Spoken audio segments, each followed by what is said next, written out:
Hello दोस्तों, स्वागत है आपका एक बार फिर से जॉब्स क्रिएटर में। तो दोस्तों, आज की वीडियो में हम करने वाले हैं जेकेएसएसबी विलेज लेवल वर्कर का 2015 का पूरा सॉल्व्ड पेपर। ये प्रीवियस ईयर सॉल्व्ड पेपर है। वीएलडब्ल्यू का 2015 का ये पेपर है। अभी आपको पता है कि 1395 नई वैकेंसीज आ चुकी हैं विलेज लेवल वर्कर की, यानी कि पंचायत सेक्रेटरी की। तो उसके लिए आपको ये ज़रूरी है कि आप प्रीवियस ईयर पेपर देख लें कि किस प्रकार से जेकेएसएसबी ने पिछला पेपर डाला था, किस प्रकार के क्वेश्चंस आपके एग्ज़ाम में आए थे। उस टाइम पे जो टोटल मार्क्स थे वो कितने थे। उस टाइम पे टोटल मार्क्स 150 थे, क्वेश्चंस 150 थे। और अभी जो सिलेबस आया है उसमें 100 मार्क्स का आपको दिया जाएगा। मोर और लेस सिलेबस सिमिलर तरीके का है, पर कुछ चेंजेस जो हैं अभी सिलेबस में की गई हैं। तो इसके बेसिस पे आपको ये पेपर पूरा का पूरा सॉल्व करना बहुत ही ज़्यादा ज़रूरी है। तो आप सब लोग मेरे साथ बने रहेंगे अंत तक। तो चलिए स्टार्ट करते हैं हम ये पूरा का पूरा पेपर। देख लीजिए, इस प्रकार से ये पेपर है। तो क्वेश्चन नंबर 1 से हम स्टार्ट करेंगे। दोस्तों, पहला क्वेश्चन आपकी स्क्रीन के ऊपर आ चुका है। ये इंग्लिश पर बेस्ड क्वेश्चन है। यहाँ पर आपको जंबल्ड सेंटेंसेस दिए गए हैं। इन जंबल्ड सेंटेंसेस को आपको रीअरेंज करके एक मीनिंगफुल पैराग्राफ में तैयार करना है। इस प्रकार से ये जंबल्ड सेंटेंसेस आप देख सकते हैं। फर्स्ट यहाँ पर दिया गया है, this is also an effective remedy to cure asthma and bronchitis. Second दिया गया है, it is use to treat illness related to respiratory system. Third is, since the spices heats up your body and provides quick relief from lung congestion and sinuses. Fourth यहाँ पर दिया गया है, turmeric milk is an antimicrobial which attacks bacterial infections and viral infections. तो आपको इसको एक meaningful paragraph बनाना है इन जंबल सेंटेंसेस को। तो इसको इसके जो कोड्स इस प्रकार दिए गए थे पेपर में, 14324 231 2431 या फिर 3412। तो इसका सही आंसर किस प्रकार से था, इसका सबसे पहला जो यहाँ पर सेंटेंस किस प्रकार से आपको बनाना था, सबसे पहला यहाँ पर फोर्थ जो दिया गया था उस वो आता, turmeric milk is an anti microbial which attacks bacterial infections and viral infections. It is useful to treat illness related to respiratory system, since the spices heats up your body and provides quick relief from lung congestion and sinuses. This is also effective remedy to cure asthma and bronchitis. तो यहाँ पर B option इसका सही answer है। Question number second की तरफ चलते हैं। यहाँ पर आपको पूछा गया था कि इस सेंटेंस को आपको सही करना था, इस सेंटेंस में कुछ गड़बड़ है, उस चीज़ को आपको यहाँ पर सही करके आपको ऑप्शन चुनना था। ऑप्शंस में आपको सही सेंटेंस दिया गया है। तो इस प्रकार से सेंटेंस दिया गया है, in each locality we find this days health centres are springing up. तो यहाँ पर इस सेंटेंस में यहाँ पर ग्रामेटिकल एरर कुछ दिया गया है, उसको आपको सही करना है। तो यहाँ पर चारों ऑप्शंस को आप अच्छे से देख लीजिए। इन चारों ऑप्शंस में जो सही आंसर है वो है, in each locality we find these days. These days यहाँ पर आएगा, दीज डेज नहीं आएगा, these days health centres are springing up. B option इसका सही आंसर था। क्वेश्चन नंबर थर्ड की तरफ चलते हैं। यहाँ पर क्या पूछा गया था आपको, यहाँ पर आपको राइट वर्ड यहाँ पर फिल करना था। एक जो ब्लैंक दिया गया है उसमें, though cartoons are hardly dash children find them quite interesting. तो यहाँ पर डैश में यहाँ पर क्या आएगा वो आपको बताना था, क्रेडिटेबल, क्रेडिबल, क्रेड्यूलस या फिर क्रेडेंशियल। तो यहाँ पर सही आंसर आता, though cartoons are hardly credible. B option इसका सही आंसर था, childrens find them quite interesting. B यहाँ पर सही आंसर था क्वेश्चन नंबर थर्ड का। क्वेश्चन नंबर फोर्थ की तरफ चलते हैं। यहाँ पर क्या पूछा गया था आपको दोस्तों, यहाँ पर आपको डायलॉग को कंप्लीट करना था। करेक्ट ऑप्शन यहाँ पर आपको जो ऑप्शंस में दिया गया है वो आपको चुनना था, और पूरे डायलॉग का जो फिल इन द ब्लैंक दिया गया है उसको आपको फिल करना है। तो यहाँ पर पेशेंट कहता है hello dash to doctor Venkat. Receptionist, no I am his secretary speaking. तो यहाँ पर ये डैश फिल करना है यहाँ पर। तो इसका यहाँ पर क्या आता, patient hello am I speaking to doctor Venkat. D option इसका सही आंसर आता। Receptionist, no I am his secretary speaking. तो यहाँ पर डी ऑप्शन सही आता है, am I speaking. D option यहाँ पर सही था। क्वेश्चन नंबर फिफ्थ की तरफ चलते हैं। यहाँ पर आपको राइट आर्टिकल चुनना था और ब्लैंक को फिल करना है। तो यहाँ पर dash woman is more serious than dash man. तो यहाँ पर क्या आता, यहाँ पर आता a woman is more serious than a man. A option इसका सही आंसर था। यहाँ पर मिसप्रिंट हुआ है, यहाँ पर डी गलती से लग चुका है, पर यहाँ पर ए ऑप्शन इसका सही आंसर है। क्वेश्चन नंबर सिक्स की तरफ चलते हैं। यहाँ पर क्या पूछा गया है, यहाँ पर आपको राइट क्लॉज जो है ब्लैंक में भरना है। I will watch the film dash, I will watch the film if I finish early, C option इसका सही आंसर था। क्वेश्चन नंबर 7 की तरफ चलते हैं। यहाँ पर क्या पूछा गया था, select the right modal for the blank. यहाँ पर आपको राइट मॉडल ब्लैंक में भरना था। There are plenty of tomatoes in the fridge, you dash buy any. There are plenty of tomatoes in the fridge, you need not buy any. आपको कोई ज़रूरत नहीं ज़्यादा अभी खरीदने की, तो सी ऑप्शन इसका सही था। क्वेश्चन नंबर, अब यहाँ पर एक पैसेज दिया गया है, उसके बाद आपको एक क्वेश्चन दिया जाएगा। इस पैसेज को आपको रीड करके उस क्वेश्चन का आपको आंसर देना था। तो ये पैसेज इस प्रकार से है, as a newspaper reporter I can do my assignment alone instead of being accompanied by 3 assistants. Now I have no camera crew with me whose movements I delay and who delay my movements. Besides, the luggage with me in need consist only of a suitcase, and a typewriter with me need consist only of a suitcase and a typewriter instead of more than dozen bulky boxes. Getting a story into a newspaper is so much less arduous than getting a dash of television onto the chair. A typewriter and a telephone replace the whole rigmarole of aeroplane and satellite, film labs and viewing theaters and editing machines and editors, with the result that the ex-reports has much more time to work in before the material leaves his hand. इस प्रकार से passage था, आपको खुद ही इसको understand करना है। हर एक चीज़ यहाँ पर मैं पूरी तरीके से अंडरस्टैंड यहाँ पर आपको नहीं करवाऊँगा, एक बार रीड करके आपको सीधे मैं आंसर यहाँ पर बताता हूँ। यहाँ पर क्वेश्चन क्या पूछा गया था, यहाँ पर आपको ब्लैंक को फिल करना था with homophones of a piece. Homophone of piece, homophones का मतलब होता है सिमिलर प्रोनाउंसिंग, सिमिलर वॉइस जिसकी होती है, तो प्रोनाउंसिएशन में सिमिलर होते हैं, वो होते हैं होमोफोन्स। तो पीस का यहाँ पर होमोफोन से आपको ब्लैंक फिल करना था, तो पीस का होमोफोन क्या रहता है यहाँ पर, तो यहाँ पर बी ऑप्शन पीस, PIECE, ये सही आंसर यहाँ पर रहता। क्वेश्चन नंबर 9 की तरफ चलते हैं दोस्तों। यहाँ पर आपको नरेशन करेक्ट करनी थी सेंटेंस में, सेंटेंस की जो ये नरेशन है वो चेंज करनी थी और करेक्ट नरेशन को चूज करना था। ओके, अब यहाँ पर किस प्रकार से दिया गया है, he said to him please wait till I return. तो यहाँ पर क्या आता, यहाँ पर आता he requested him to wait there till he return. ये ऑप्शन इसका सही आंसर बन जाता। अब यहाँ पर क्वेश्चन नंबर 10 में आपको क्या पूछा गया था, यहाँ पर आपको पंक्चुएट करना था, जो सेंटेंस दिया गया है उसको आपको पंक्चुएट करना था क्वेश्चन नंबर 10 में। तो इस प्रकार से आपको क्वेश्चन नंबर 10 दिया गया है, Milton the great English poet was blind. Milton the great English poet was blind, इसको आपको पंक्चुएट करना था। तो यहाँ पर क्या आता, सी ऑप्शन यहाँ पर सही हो जाता। यहाँ पर क्या आता, Milton the great English poet was blind. Okay, तो यहाँ पर सी ऑप्शन यहाँ पर इसका सही आंसर होता। अब क्वेश्चन नंबर 11 में इस प्रकार से आपको पूछा गया था, select the right clause for the blank. यहाँ पर भी क्लॉज आपको फिल करना था इस ब्लैंक में। If you were to marry whom would you choose, A option इसका सही आंसर होता। If you were to marry whom would you choose, तो यहाँ पर करेक्ट क्लॉज यहाँ पर रहता। क्वेश्चन नंबर 12 की तरफ चलते हैं। यहाँ पर क्या था, यहाँ पर आपको राइट प्रपोजिशन फिल करनी थी ब्लैंक में। Nehru was born of rich parents, C option इसका सही होता। क्वेश्चन नंबर 13 में आपको जो एंटोनियम है वो आपको बताना है, किसका, जो अंडरलाइंड वर्ड है उसका। तो यहाँ पर अंडरलाइंड वर्ड क्या था, गीता वॉज डेफिशिएंट। डेफिशिएंट यहाँ पर अंडरलाइन किया गया, इसका आपको एंटोनियम बताना था। Geeta was deficient in her work for which she was removed from her job. तो डेफिशिएंट का एंटोनियम क्या रहता, चारों ऑप्शंस आपको दिए गए थे इस प्रकार से, अनसेटिस्फैक्ट्री, सब स्टैंडर्ड, डिफेक्टिव या फिर एफिशिएंट। तो डेफिशिएंट का अपोजिट रहता एफिशिएंट, डी ऑप्शन इसका सही रहता। अब क्वेश्चन नंबर 14 की तरफ चलते हैं। यहाँ पर आपको डायलॉग को कंप्लीट करना है करेक्ट ऑप्शन को चुन के। तो क्वेश्चन नंबर 14 में जो डायलॉग दिया गया है इसको आपको कंप्लीट करना है, करेक्ट ऑप्शंस जो आपको ऑप्शंस में दिए गए हैं उसको चुन के आपको सही आंसर बताना है। तो यहाँ पर वाइफ कहती है, I am really thrilled about our trip to South India. I have heard it has some wonderful beaches. I don't know dash standing before the vast sea.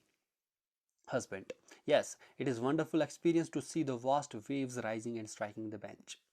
तो यहाँ पर फिल इन द ब्लैंक्स आपको करना है, fill करना है। तो क्या आएगा, I don't know dash standing before the vast sea. यहाँ पर आता I don't know how I shall feel standing before the vast sea. तो इसका आंसर हस्बैंड ने दिया है, yes it is wonderful experience to see the vast waves rising and striking the bench.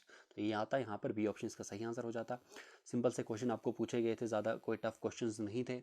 12th level का ये paper था, बहुत ही simple questions थे, इंग्लिश, मैथ, रीजनिंग और पॉलिटी से रिलेटेड, हिस्ट्री से रिलेटेड, ज्योग्राफी से रिलेटेड कुछ क्वेश्चंस जीके में थोड़े टफ थे, जो कि आपको मैं बताऊंगा आगे किस प्रकार के क्वेश्चंस थे। तो क्वेश्चन नंबर 15 में अब यहाँ पर क्या पूछा गया है, करेक्ट द फॉलोइंग सेंटेंस। इसको करेक्ट करना है आपको सेंटेंस को। Business and industry too is using test. तो यहाँ पर क्या आता, यहाँ पर आता सी ऑप्शन इसका सही हो जाता है। यहाँ पर क्या होता, business and industry too are using tests. C option इसका सही आंसर हो जाता। क्वेश्चन नंबर 16 की तरफ चलते हैं। यहाँ पर क्या पूछा गया था, यहाँ पर राइट मॉडल आपको ब्लैंक में फिल करना है। It is a hospital you dash smoke here. तो यहाँ पर क्या आता है, it is a hospital you must not smoke here. D option इसका सही आंसर हो जाता। दोस्तों इसी के साथ क्वेश्चन नंबर 17 की तरफ चलते हैं। यहाँ पर आपको नरेशन, करेक्ट नरेशन चूज करनी थी सेंटेंस की, जो सेंटेंस नीचे दिया गया है। He said will you listen to such a man. तो यहाँ पर क्या आता दोस्तों, यहाँ पर ऑप्शंस दिए गए हैं। He asked them whether they will listen to such a man, फिर आता he asked whether they could listen to such a man, या फिर आता सी ऑप्शन में यहाँ पर दिया गया था he asked them if they will listen to such a man, या फिर he asked them whether they would listen to such a man। तो यहाँ पर डी ऑप्शन इसका सही हो जाता। यहाँ पर क्या था, he asked them whether they would listen to such a man। Okay, question number 18 की तरफ चलते हैं। यहाँ पर राइट आर्टिकल आपको ब्लैंक में फिल करना है। Dash book you want is out of print. यहाँ पर आता the book you want is out of print. अब अगला क्वेश्चन जो दिया गया था, इसमें भी पैसेज दिया गया है, उसके बाद आपको उस क्वेश्चन का आंसर देना था। तो यहाँ पर पैसेज क्या दिया गया था, being on college campuses where there is a mix of people with different backgrounds and different interest will educate you and allow you to meet people you may not have met had you gone to a less diverse school. Going to a college with a less homogeneous student body also give you the opportunity to shed light on hobbies, religions, ethnicities, or backgrounds you may not have been exposed to before, and you can really learn a lot from your exposure to different types of people. A girl on my floor in my dorm door is from China, and on the first day that we all arrived, she handed my roommates and me small packages of candy and tea from China. That's when we learned that it was a Chinese tradition to give people you visit our room with little gifts. You learn something new every day. तो इस प्रकार का ये passage था, आपको इसका answer बताना था। यहाँ पर जो अगला क्वेश्चन दिया गया है, going to a diverse college helps us to.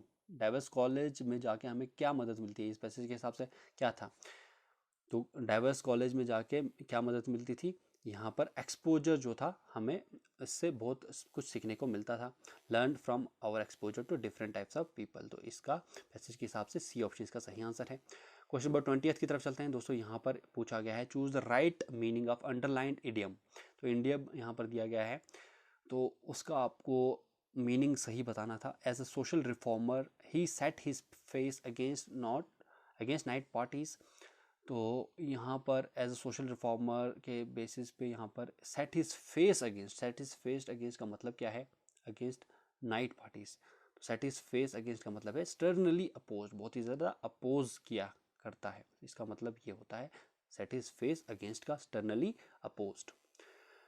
अब यहाँ पर हमारे मैथ्स के क्वेश्चन आ चुके हैं। यहाँ पर क्या था, Mohan, Lata, Sudha are taking the SAT exam. Probabilities that Mohan, Lata and Sudha will pass the exam are 1/3, 2/5 and 3/4 respectively. What is the probability that exactly one of them will pass the exam? यहाँ पर मोहन, लता और सुधा set exam ले रहे हैं। इनकी probabilities जो हैं पास होने की उस एग्ज़ाम में, मोहन की 1/3 है, लता की 2/5 है और सुधा की 3/4 है। तो यहाँ पर प्रोबेबिलिटी बतानी थी कि इनमें से एक बंदे की पास होने की क्या प्रोबेबिलिटी। तो यहाँ पर जो 1/3, 2/5 और 3/4 है, तो एक की क्या होगी, टोटल आउटकम्स, टोटल जो पास होने की प्रोबेबिलिटी 12 थी, और 12 है, और नंबर ऑफ फेवरेबल यहाँ पर कितने हैं, 5। तो यहाँ पर 5/12 हो जाता। इस प्रकार से आपको करना था। क्वेश्चन नंबर 22 में आपको यहाँ पर अर्थमेटिक प्रोग्रेशन दिया गया है, जिसमें पहली टर्म आपको 19 बताई गई है।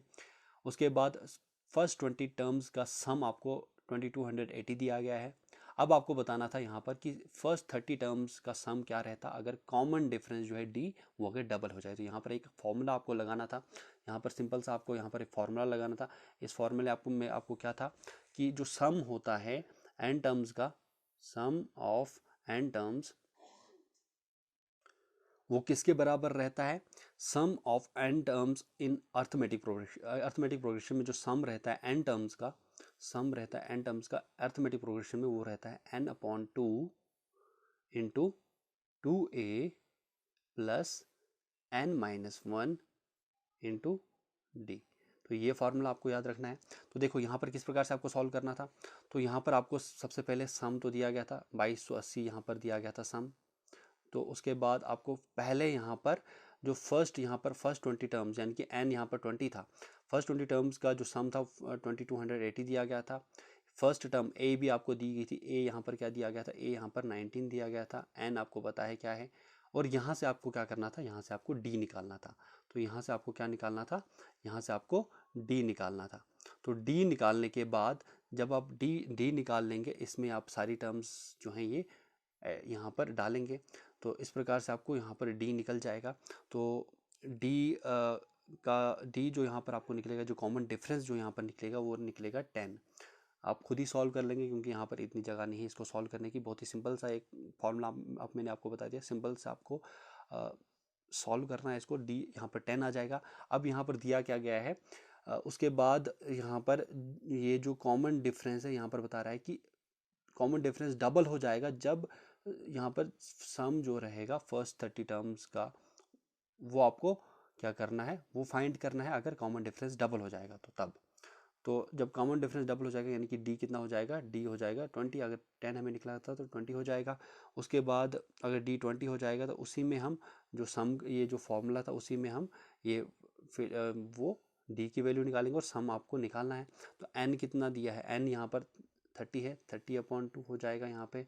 और 2 इंटू ए क्या थी 19, 2a क्या हो जाएगा 19 इंटू 2 हो जाएगा 38। ओके, प्लस यहाँ पर क्या था 2a plus n-1 into D. n-1 क्या था, n यहाँ पर क्या है 30 है, तो 30-1 हो जाएगा 29 इंटू डी। डी यहाँ पर कितना है 30, तो 20, तो 20 यहाँ पर आ जाएगा। तो इसको आप सॉल्व कर लेंगे तो यहाँ से आप सम निकाल लेंगे। तो सम यहाँ पर क्या आएगा, सम आएगा यहाँ पर डी ऑप्शन, यहाँ पर 9270 यहाँ पर आ जाएगा। तो ज़्यादा मैं पूरी तरीके से सॉल्व करके आपको नहीं बताऊंगा, सिंपल फार्मूला आपको बताऊंगा और आपको यहाँ पर सिंपल तरीके से आपको इसको करना है।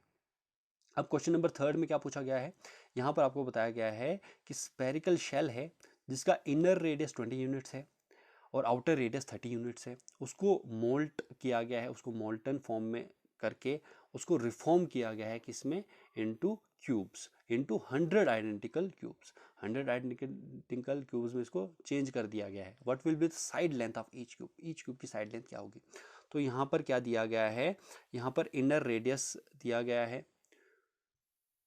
यहाँ पर स्फेरिकल शेल है, एक स्फेरिकल शेल है, उसका इनर रेडियस भी दिया गया है। इनर रेडियस क्या है 20 और आउटर रेडियस है 30, ये दोनों दिए गए हैं। इसको चेंज करके स्फेरिकल शेल है उसको चेंज करके रिफॉर्म किया गया है 100 आइडेंटिकल क्यूब्स में। तो आपको एक क्यूब की साइड की लेंथ बतानी है। तो यहाँ पर आपको किस प्रकार से इसको सॉल्व करना है, यहाँ पर सिंपल सा, यहाँ पर इस प्रकार से आपको पहले वॉल्यूम निकालना है, क्योंकि वॉल्यूम जो रहेगा स्फेरिकल शेल का और बाद में जब वो चेंज हो जाएगी 100 आइडेंटिकल क्यूब्स में वो सेम ही रहेगा दोनों का। तो वॉल्यूम जो स्फेरिकल शेल का है उसका फॉर्मूला रहता है 4/3 पाई यहाँ पर आर क्यूब। आर क्यूब होता है आउटर रेडियस, आर जो बड़ा आर है माइनस छोटा आर क्यूब। तो ये होता है आउटर रेडियस और ये होता है इनर रेडियस। ओके, तो यहाँ पर इस प्रकार से आपको करना है। ये फार्मूला लगा के आप सबसे पहले पाई की वैल्यू डालेंगे 22.7, 20 यहाँ पर आर की वैल्यू है 30 और छोटे आर की वैल्यू है 20, तो 30 का क्यूब 20 का क्यूब। यहाँ से आप वॉल्यूम निकालेंगे किसकी, यहाँ से आपको वॉल्यूम निकलेगी स्फेरिकल शेल की। उसके बाद आप वॉल्यूम निकालेंगे, ये जो स्फेरिकल शेल की वॉल्यूम होगी वो किसके बराबर होगी, वॉल्यूम ऑफ क्यूब के बराबर होगी। तो 100 क्यूब्स के बराबर होगी। तो यानी कि 100 क्यूब्स का जो एक क्यूब का फॉर्मूला होता है, ए क्यूब की वॉल्यूम का फॉर्मूला होता है ए क्यूब, तो 100 क्यूब्स का क्या होगा 100 ए का क्यूब। तो वो बराबर हो जाएगी जो भी आपको वॉल्यूम निकलेगी किसकी, स्फेरिकल शेल की। तो वहाँ से आप ए निकाल लेंगे इस प्रकार से। ओके, तो ये यहाँ पर सिंपल सा आप फॉर्मूला लगाएंगे, यहाँ से आपको आंसर निकल जाएगा। तो इसका सही आंसर निकलेगा आपको 2.76 यूनिट, सी ऑप्शन यहाँ पर सही हो जाएगा। अब क्वेश्चन नंबर 24 में आपको यहाँ पर बताया गया है, यहाँ पर क्या है, in a sequence of a natural numbers every term is 6 more than twice the previous term, which one of the following is true about the sequence. तो यहाँ पर एक सीक्वेंस दिया गया है, नेचुरल नंबर्स का ये सीक्वेंस है। हर टर्म क्या है वो 6 ज़्यादा है देन द ट्वाइस, ट्वाइस है और ट्वाइस में 6 और ऐड किया गया है प्रीवियस टर्म से। तो विच one of the following is true about this sequence, तो यहाँ पर इस सीक्वेंस के बारे में क्या सही है। तो यहाँ पर पहले बताया गया accept first term each term of the sequence will always be odd. फिर बताया गया है accept first term each term of this sequence will always be, यहाँ पर इवन आएगा, यहाँ पर ऑड दिया गया है, यहाँ पर क्या है इवन है, मिसप्रिंट हुआ है, यहाँ पर ऑड नहीं, यहाँ पर इवन है। तो इसका जो सही आंसर ही रहेगा वो रहेगा बी ऑप्शन ही इसका सही आंसर रहेगा। क्यों रहेगा, क्योंकि यहाँ पर क्वेश्चन में आपको पूछा गया है in sequence of natural numbers every term is 6 more than. अगर नेचुरल नंबर है, अगर फॉर एग्जांपल मान लेते हैं कि नेचुरल नंबर है का सीक्वेंस है, तो अगर पहली टर्म 1 है तो दूसरी टर्म क्या बताई गई है कि डबल है और उसमें 6 ऐड किया गया है, डबल है तो 1 का डबल 2 है प्लस 6 जो कि हो जाएगी कितनी 8। तो यहाँ पर पहली टर्म ऑड है, ओके, दूसरी टर्म इवन है। अगर हम पहली टर्म 2 भी रखते हैं तो पहली टर्म इवन हो जाएगी, पर इसका डबल 4 प्लस 6 हो जाएगा, तो यहाँ पर दूसरी टर्म इवन ही रहेगी।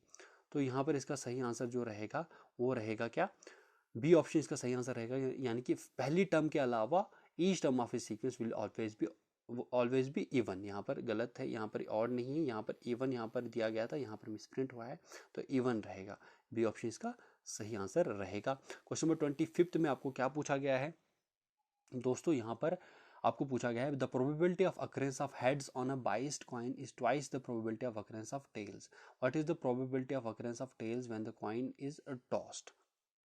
तो दोस्तों यहाँ पर क्या बताया गया है कि प्रोबेबिलिटी जो है हेड्स आने की प्रोबेबिलिटी कितनी है, 2 गुना ज़्यादा है then the occurrence of tales.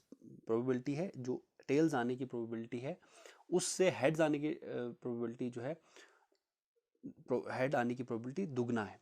तो अगर हेड आने की प्रोबेबिलिटी दुगना है तो यहाँ पर 2/3 है प्रोबेबिलिटी है हेड आने की, और टेल आने की प्रोबेबिलिटी कितनी रहेगी 1/3 रहेगी। तो यहाँ पर बी ऑप्शन इसका सही आंसर रहेगा।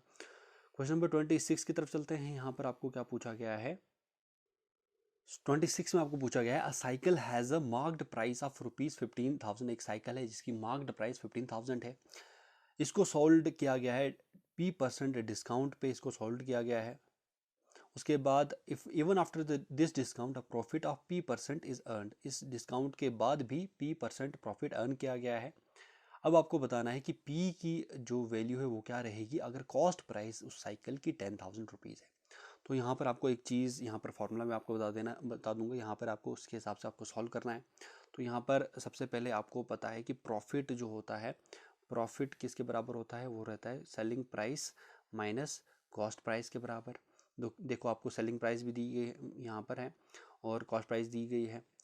यहाँ पर आपको किस प्रकार से करना है, अब यहाँ पर सेलिंग प्राइस आपको नहीं दी गई है तो यहाँ पर आप क्या फॉर्मूला लगाएंगे, इस प्रकार से आप देखेंगे। सबसे पहले हम इसको इस प्रकार से भी लिख सकते हैं, इसको हम इस प्रकार से भी लिख सकते हैं, कैसे, सेलिंग प्राइस इक्वल टू ये वाला कॉस्ट प्राइस इस साइड चला जाएगा, ये इस साइड चला जाएगा, तो यहाँ पर क्या आएगा, यहाँ पर आएगा प्रॉफिट प्लस कॉस्ट प्राइस आ जाएगा। ठीक है, इस प्रकार से आप लिख सकते हैं प्रॉफिट प्लस कॉस्ट प्राइस। अब यहाँ पर एक और, यहाँ पर सेलिंग प्राइस का फॉर्मूला यहाँ पर क्या है, सेलिंग प्राइस होती है किसके बराबर, हमें दी गई है मार्क्ड प्राइस, हमें सेलिंग प्राइस नहीं दी गई।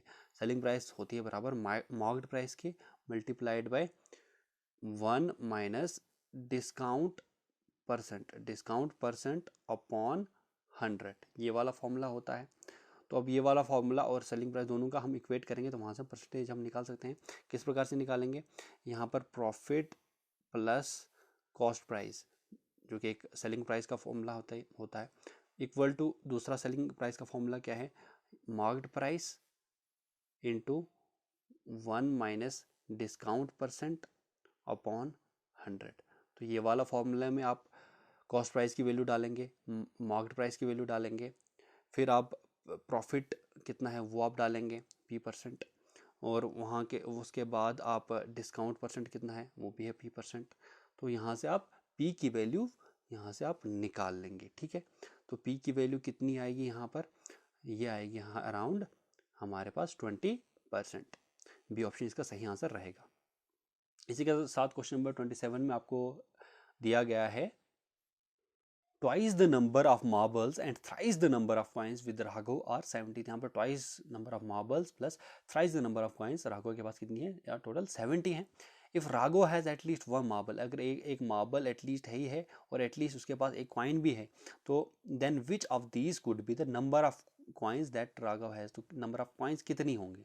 तो यहाँ पर इसी प्रकार से आप मार्बल्स आप रख लेंगे 2x रख लेंगे मार्बल्स, तो twice of x plus thrice of coins रख लीजिए y, 3y इक्वल टू 70। यहाँ से आप इक्वेट कीजिए y और इसकी दोनों को प्लस करके यहाँ पर इक्वेट करके आप इसका आंसर निकाल लेंगे। इसका सही आंसर रहेगा बी ऑप्शन 12, इसका सही आंसर रहेगा। ज़्यादा मैं एक्सप्लेन करने की कोशिश यहाँ पर नहीं करूँगा। अगले क्वेश्चन की तरफ चलते हैं। यहाँ पर क्या पूछा गया है, यहाँ पर आपको इन केसेस में आपको पूछा गया है कि ये जो फॉलोइंग केसेस दिए गए हैं इसमें से आपको बताना है कि can a cube and a cuboid be joint together to form a cuboid. यहाँ पर बताना है कि क्यूब और क्यूबाइड की यहाँ पर साइड्स वगैरह लेंथ ब्रेड्थ हाइट दी गई है, तो कौन सा यहाँ पर क्यूब और क्यूबाइड दोनों को ज्वाइन करके क्यूबाइड बनाया जा सकता है। तो यहाँ पर जो सही आंसर रहेगा वो रहेगा कौन सा, सही आंसर रहेगा सी ऑप्शन। क्यों रहेगा सही ऑप्शन,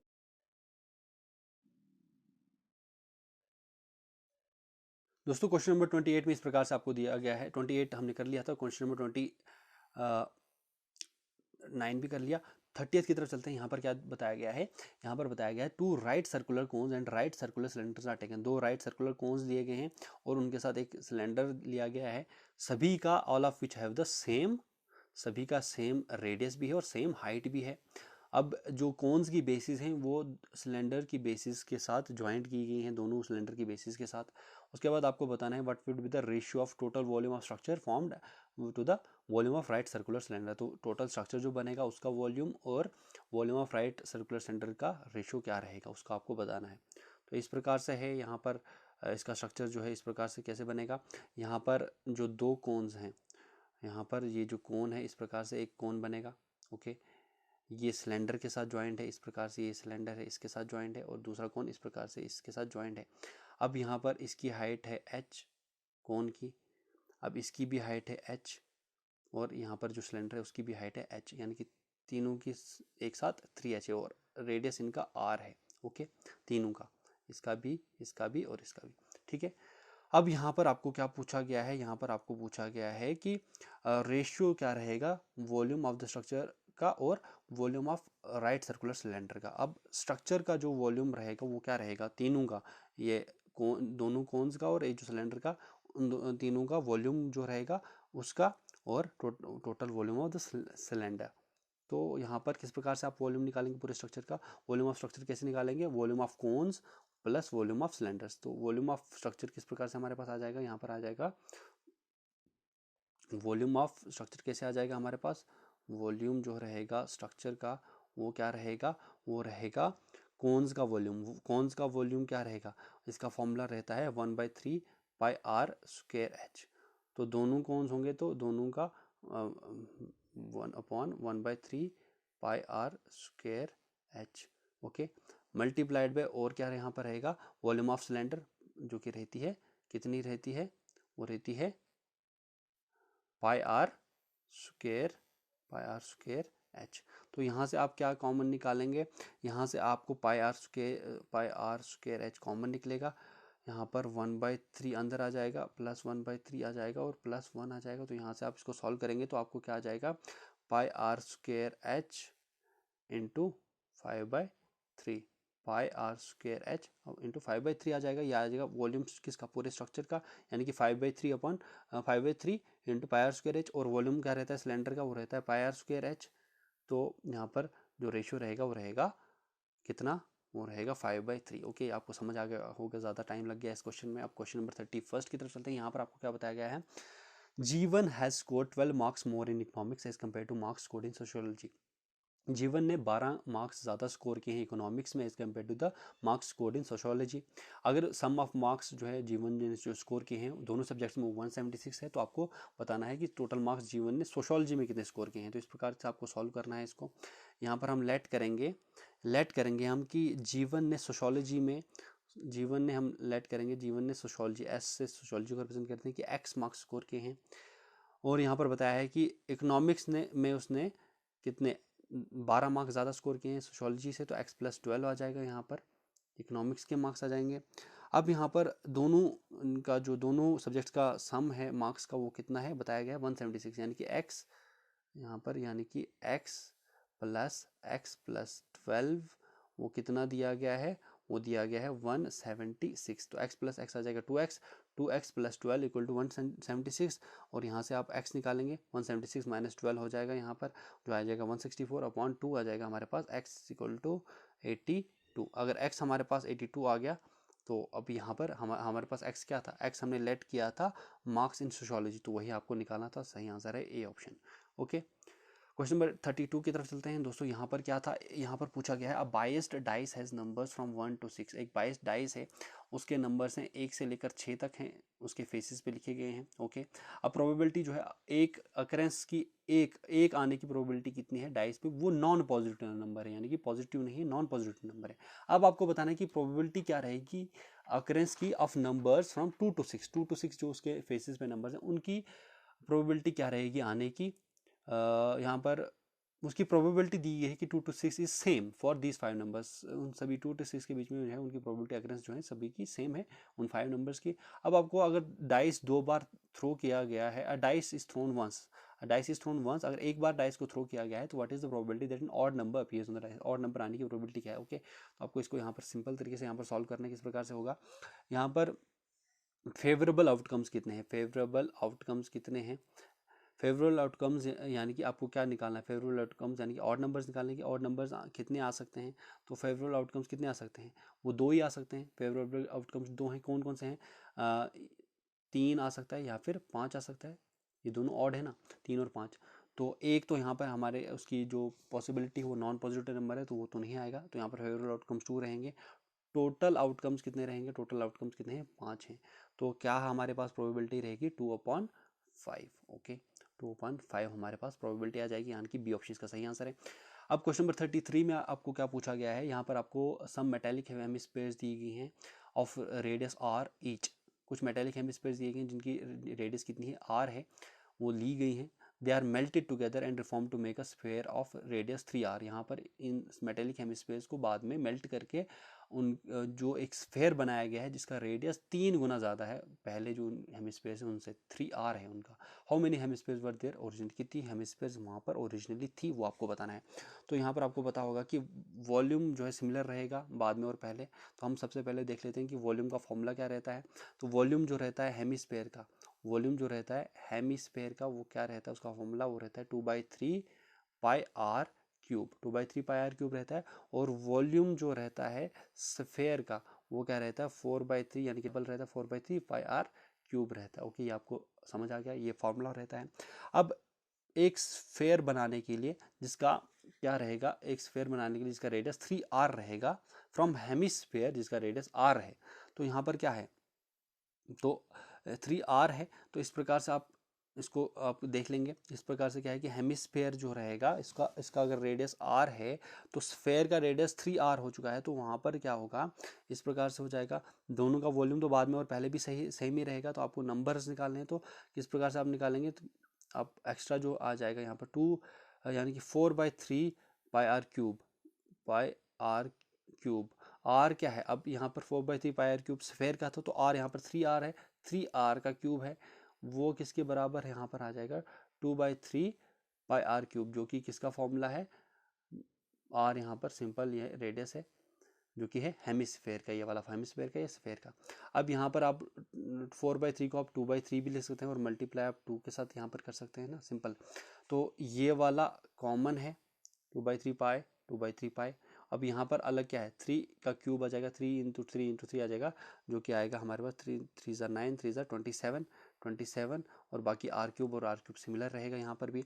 अब 27 और यहाँ पर 2, 27 × 2 54, तो यहाँ पर यानी कि 54 यहाँ पर हेमिस्फीयर से ये बना हुआ है।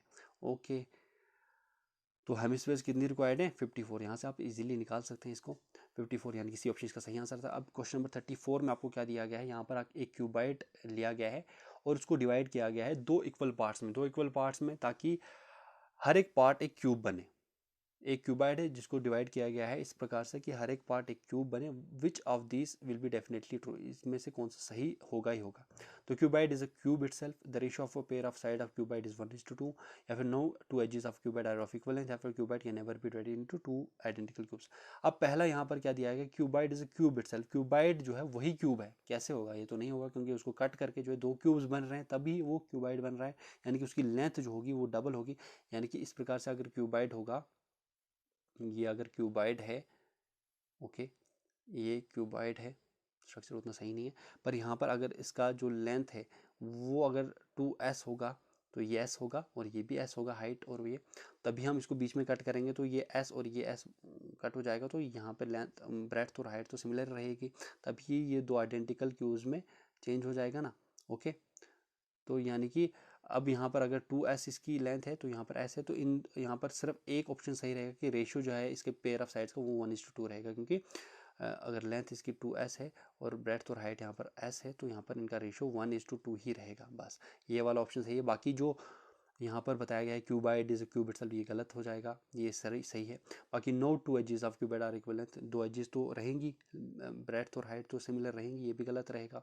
Cuboid can never be divided to identical cubes, तो ये भी गलत रहेगा। तो यहाँ पर बी ऑप्शन इसका सही आंसर रहेगा। क्वेश्चन नंबर 35 में आपको क्या पूछा गया है, अ सॉलिड सिलेंडर, यहाँ पर एक सॉलिड सिलेंडर है made of aluminium is molten to form an identical right circular cones. यहाँ पे एक सॉलिड सिलेंडर है जो कि एल्यूमिनियम का बनाया हुआ है, उसको an identical n number of circular cones में इसको चेंज कर दिया गया। एक सॉलिड सिलेंडर है, उसको फिर कोन्स में, वो कितने कोन्स हैं, एन कोन्स में उसको चेंज कर दिया गया है मोल्ट करके, such that radius of cone, इस प्रकार से कि कोन का रेडियस और सिलेंडर का रेडियस जो है सेम है, और हाइट जो रहती है कोन की, क्या हाइट क्या है, वो हाइट कोन की आधी है then the height of cylinder. अगर हम मान लें इस प्रकार से, ये अगर सिलेंडर है, ये वाला सिलेंडर, हम ये सिलेंडर की शेप है, ये इसकी हाइट है, ओके। अब यहाँ पर बताया गया है ये इसका रेडियस है, तो आपको इसको एन नंबर ऑफ कोन्स में चेंज किया गया है, जिनकी क्या है, जिनकी अगर ये कोन है इसका रेडियस जो है सिमिलर है, पर इसकी हाइट जो है ना, हाइट क्या है, h/2 है, यानी कि आधी है, ठीक है। तो ये कितने कोन्स होंगे जो कि इससे बने होंगे, ठीक है, ये आपको बताना है। तो यहाँ पर आपको सिंपल सा फॉर्मूला लगाना है, सिलेंडर का वॉल्यूम का फॉर्मूला, दोनों के वॉल्यूम तो बाद में सिमिलर ही रहेगा, सिलेंडर का वॉल्यूम का फॉर्मूला रहता है πr²h, आपको पता है। उसके बाद कोन का जो वॉल्यूम रहता है ऑफ कोन, वो क्या रहता है, वो रहता है 1/3 πr²h, 1/3 πr², यानी कि कोन का जो है 1/3 पहले ही कम रहता है। तो अगर volume of cylinder volume of cone के बराबर बाद में हो जाता है तो यहाँ पर क्या है, πr² इक्वल टू हाइट, यहाँ पर आधी हो रही है, ओके, πr²h, क्योंकि दोनों का ये बराबर है ना, क्योंकि बाद में कितने नंबर ऑफ कोन्स बनेंगे तो उसके हिसाब से हमें दोनों को इक्वेट करके वहाँ से देखना पड़ेगा। 1/3 πr²h यहाँ पर था, पर h यहाँ पर क्या है, h/2 है, तो यानी कि πr²h और ये वाला इक्वेट हो जाएगा, तो 3 × 2 यानी कि 6 यहाँ पर कोन्स होंगे जो कि क्या बनाएंगे, एक सिलेंडर बनाएंगे। क्वेश्चन नंबर 36 में आपको क्या पूछा गया है, a frustum has top radius of 20 centimeter and bottom diameter of 60 centimeter. Height of this frustum is 40 centimeter. Now a right circular cone is to be filled over this frustum so that the structure formed is the right circular cone. What should be the height of the cone that is to be filled? यहाँ पर एक frustum दिया गया है, तो frustum क्या होता है, एक कोन को ही काट के इसको बनाया जाता है। तो फ्रस्टम इस प्रकार से होता है, यहाँ पर फ्रस्टम किस प्रकार से बनेगा, फ्रस्टम इस प्रकार से होगा, इसका ऊपर वाला जो रेड ये इस प्रकार से होता है, ये इस प्रकार से है, ये ऐसे होता है, कोन को काट के ही इसको बनाया जाता है, फिर ये इस प्रकार से है, ऐसे होता है फ्रस्टम। अब क्या बताया गया है कि यहाँ पर क्या बताया गया है, ये कोन, यहाँ पर ये बताया गया है कि फ्रस्टम दिया गया है जिसका टॉप रेडियस, ये वाला जो रेडियस है ये कितना है, 20 सेंटीमीटर है। अब नीचे वाला जो डायमीटर है वो कितना दिया गया है, वो है 60 यहाँ पर सेंटीमीटर दिया गया है डायमीटर। अब यहाँ पर क्या बताया गया है कि हाइट जो है फ्रस्टम की वो कितनी है, हाइट कितनी है, वो 40 है, हाइट ये वाली हाइट जो है 40 है। उसके बाद now the right circular cone is to be filled. अब ये सर्कुलर कोन जो है, अब इसको सर्कुलर कोन बनाना है, तो इसको सर्कुलर कोन बनाना है, उसको उसमें फिल करना है ताकि ये स्ट्रक्चर जो है पूरा के पूरा ये फ्रस्टम को फिल इस तरीके से करना है कि ये पूरा का पूरा राइट सर्कुलर कोन बन जाए। तो हाइट क्या रहेगी उस कोन की, तो यहाँ पर हाइट जो रहेगी यहाँ की, क्योंकि ये हाइट 40 है, इसका रेडियस 20 है, तो 20 तो 20 40, तो यहाँ पर ऊपर वाला हमें 40 ही ऐड करना पड़ेगा। तो 40 ऐड करना पड़ेगा, तो 40 + 40 हाइट कितनी हो जाएगी यहाँ पर 80 सेंटीमीटर। बी ऑप्शन इसका सही आंसर हो जाएगा। क्वेश्चन नंबर 37 की तरफ चलते हैं। यहाँ पर क्या पूछा गया है आपको, यहाँ पर दोस्तों आपको पूछा गया है the population of a city grows bye 20% after every 2 years. अब यहाँ पर पॉपुलेशन बताया गया है कि एक सिटी की पॉपुलेशन 20% ग्रो कर रही है हर 2 साल के बाद। अगर एक डेकेड में पॉपुलेशन ग्रो कर गई है 2,97,664, पॉपुलेशन क्या रहेगी सिटी की, तो पॉपुलेशन सिटी की रहेगी 2 लाख। तो इसमें आप देखेंगे हर 2 साल के बाद इसमें आप 20% ऐड करेंगे पॉपुलेशन, तो उसके बाद आप देखेंगे तो ये पॉपुलेशन 10 डेकेड के बाद ये आ जाएगी आपको। तो यहाँ पर बी ऑप्शन इसको सही आंसर है। उसके बाद क्वेश्चन नंबर 38 में क्या पूछा गया है, यहाँ पर एक सॉलिड राइट सर्कुलर सिलेंडर है, रेडियस इसका 10 यूनिट्स है, हाइट यहाँ पर 20 यूनिट्स है। अब यही राइट सर्कुलर सिलेंडर, इसको भी मेल्ट किया गया है। उसके बाद in which of these figures should it be reform so that figure has maximum total surface area. अब राइट सर्कुलर सिलेंडर है, अब राइट सर्कुलर सिलेंडर इस प्रकार से दिया गया है ये भी। अब इसकी यहाँ पर क्या बताया गया है कि इसकी जो रेडियस, इसका जो रेडियस है वो कितना है 10 यूनिट्स है। उसके बाद इसकी जो हाइट है, हाइट कितनी है वो है 20 यूनिट्स है, ठीक है। इसको मेल्ट करके अब आपको बताना है कि कौन सी फिगर में इसको मेल्ट किया जाए ताकि इसका सरफेस एरिया जो है सबसे ज़्यादा रहे। तो इसका सरफेस एरिया कब ज़्यादा रहेगा, इसका सरफेस एरिया ज़्यादा रहेगा जब ये क्यूब में ट्रांसफॉर्म होगा। क्यूब में क्योंकि 6 साइड्स होती हैं, तो यहाँ पर सबसे ज़्यादा सरफेस एरिया क्यूब में रहेगा, ठीक है। क्योंकि ज़्यादा साइड्स होती हैं तो ज़्यादा सरफेस एरिया रहेगा क्यूब का। तो ये ऑप्शन इसका सही आंसर रहेगा। क्वेश्चन नंबर 39 में आपको क्या पूछा गया है, यहाँ पर 2 नेचुरल नंबर्स दिए गए हैं m और n। इस प्रकार से लिए गए कि m जो है 10 ज़्यादा है n से, अगर 20 ऐड किया जाए m में we get 10 more than 3 times of n, तो what is the value of n। तो इस प्रकार से आपको सॉल्व करने, इसको क्या करते हैं हम लेट हम करते हैं कि n जो है लेट हम करते हैं कि n लेट हम करते हैं n x कर देते हैं लेट m क्या दिया गया है आपको, m आपको बताया गया कि 10 ज़्यादा है x n से, यानी कि x + 10 हो जाएगा, ठीक है। लेट हमने किया n कितना x, m आ जाएगा x + 10 क्योंकि 10 ज़्यादा है। अब यहाँ पर दिया क्या गया है, दिया यहाँ पर आपको दिया गया है कि if 20 is added to m में अगर 20 ऐड किया जाए, m क्या है, m आपको x + 10 था, x + 10 में अगर 20 ऐड किया जाए यानी +20 किया जाए तो वो किसके बराबर आ जाएगा, वो बराबर आ जाएगा thrice 3 times of n, 3 times of n। n क्या है, n आपको दिया गया था x, तो 3 टाइम्स ऑफ x आ जाएगा, वी गेट 10 मोर देन, 10 ज़्यादा मिलेगा 3 times of 10 more than 3 times of x, 3 times of n, तो 3x + 10। तो यहाँ से आप क्या करेंगे 3x - x आ जाएगा 2x, 20 + 10 आ जाएगा 30, 30 - 10 आ जाएगा 20, 2x = 20 आ जाएगा। x हमारे पास क्या निकल कर आ जाएगा, x हमारे पास निकल कर आ जाएगा 10, ओके। x हमारे पास निकल कर आ जाएगा 10 और हमें निकालना है n की वैल्यू, तो x ही हमारे पास हमने लेट किया था n की वैल्यू, तो जो क्या हमारे पास कितनी आई, वो हमारे पास आई 10, ओके। बी ऑप्शन इसका सही आंसर है। क्वेश्चन 48 की तरफ चलते हैं। यहाँ पर भी आपको इस प्रकार से ये दिया गया है question, Satveer has a sum of 10,000 rupees with him, he invested, Satveer के पास 10,000 रुपीज़ हैं, उसने इन्वेस्ट किया है अपना part of rate of interest, एक पार्ट उसने, अब सतवीर के पास 10,000 टोटल रुपीज़ थी, उसने एक पार्ट जो है इन्वेस्ट किया at the rate of interest 10% rate of interest पर एनएम के हिसाब से उसने एक पार्ट इन्वेस्ट कर दिया, दूसरा पार्ट उसने 8% पर एनएम के हिसाब से इन्वेस्ट कर दिया, कंपाउंडेड, इनको एनुअली कंपाउंड कर दिया। अब यहाँ पर जो इंटरेस्ट रहेगा, उसको जो इंटरेस्ट मिलेगा 2 साल के बाद वो रहेगा 1926 rupees. In what part did he divide the sum, तो ये किस में डिवाइड में करेगा, 4000 और 6000 में डिवाइड करेगा, तभी इसको यहाँ पर इंटरेस्ट जो रिसीव होगा वो 1926 रहेगा, और ये रहेगा, और 8% और 10% में इसको मिलेगा। तो यहाँ पर अमाउंट का फॉर्मूला आपको लगाना है प्रिंसिपल इंटू 1 + r/100 और उसके बाद आपको निकालना है। तो इस प्रकार से आप निकाल लेंगे, आपको आंसर आ जाएगा, ओके। अब हम चलते हैं, ये हमारा मैथ्स का सेक्शन भी कंप्लीट हो गया, जो हमारा था 20 क्वेश्चन पहले इंग्लिश के थे, फिर 20 क्वेश्चन मैथ के आपको दिए गए थे, उसके बाद आपको यहाँ पर हिस्ट्री के क्वेश्चन दिए गए हैं, तो इसको भी आप सॉल्व करते हैं। इसके चलिए स्टार्ट करते हैं क्वेश्चन नंबर 41 से। Who was the author of book poverty and un British rule in India? Poverty and un British rule of India का ऑथर कौन था? तो इसके ऑथर थे दादा भाई नारोजी। भी ऑप्शन इसका सही आंसर है। क्वेश्चन नंबर 42 में आपको पूछा गया था कि हु लेड द खिलाफत मूवमेंट? खिलाफत मूवमेंट को किसने लेड किया था? तो ये किया था मोहम्मद अली और शौकत अली, यानी कि अली ब्रदर्स ने। ओके, 1920 के अराउंड। उसके बाद क्वेश्चन 43 में आपको पूछा गया है विच movement stress the concept of national education? National education के मूवमेंट को किसने स्ट्रेस किया था? इनमें से किस मूवमेंट ने स्ट्रेस किया था नेशनल एजुकेशन के मूवमेंट कंसेप्ट को?